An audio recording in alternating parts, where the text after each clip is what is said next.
আপনারা দেখবেন প্রবাসীরা এই সরকারকে হলুদ কার্ড দিবে আজকে, হলুদ কার্ড। যদি আপনাদের দাবি না মানে, যদি আমাদের দাবি না মানে, যদি সিন্ডিকেট না ভাঙে, আগামী 1 তারিখ থেকে রেমিটেন্স শাটডাউন, রেমিটেন্স শাটডাউন। দাবি কিভাবে মানতে হয়? আঙ্গুল বাঁকা না, আঙ্গুল বাঁকা না, পুরো হাত বাঁকা করে নিব। আঙ্গুল বাঁকা করে তো কি পাওয়া যায় না, আঙ্গুল ভেঙে গেছে। আমরা প্রবাসীরা এখন পুরো হাত বাঁকা করে আসল জায়গায় আমরা হাত দিব। আমাদের দাবি যদি না মানেন তাহলে 1 তারিখ থেকে remittance shutdown, shutdown. Riyadh Bangladesh প্রবাসী কল্যাণ পরিষদের চেয়ারম্যান। আমি দুবাই কাতার প্রবাসী, কাতার বাংলাদেশ চেম্বার অফ কমার্সের চেয়ারম্যান।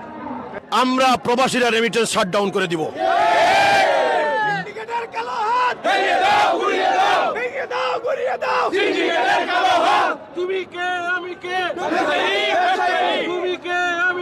প্রবাসী প্রবাসী প্রবাসী প্রবাসী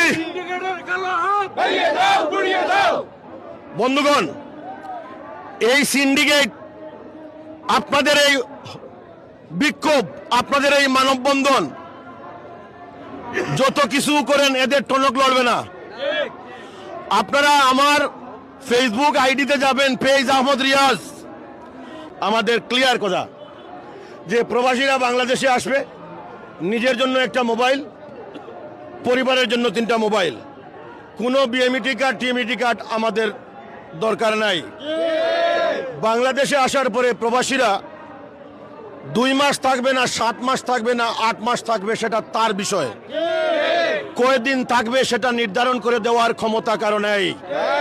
এই দেশ কারো বাবার নয়, এই দেশ ডক্টর ইউনূসের নয়, এই দেশ আসিফ নজরুলের নয়, এই দেশ বিটিআরসি চেয়ারম্যানের নয়, এই দেশ ছাত্র জনতার বাংলাদেশ, প্রবাসীদের বাংলাদেশ। এই দেশে যদি কেউ আমাদের সাথে ফ্যাসিস্ট করে,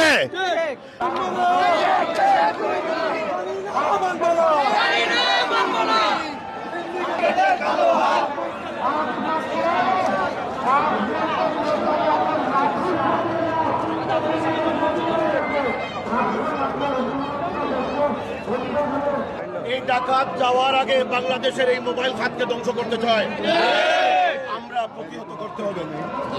আমরা প্রবাসীদের পক্ষ থেকে সুস্পষ্ট করে বলে দিয়েছি, এই ডেনমার্কের নাগরিক তৈয়ব এই বাংলাদেশের 9টা কোম্পানির কাছ থেকে টাকা খেয়ে যে দালালি করছে, এটা আমরা কেউ মেনে নেব না।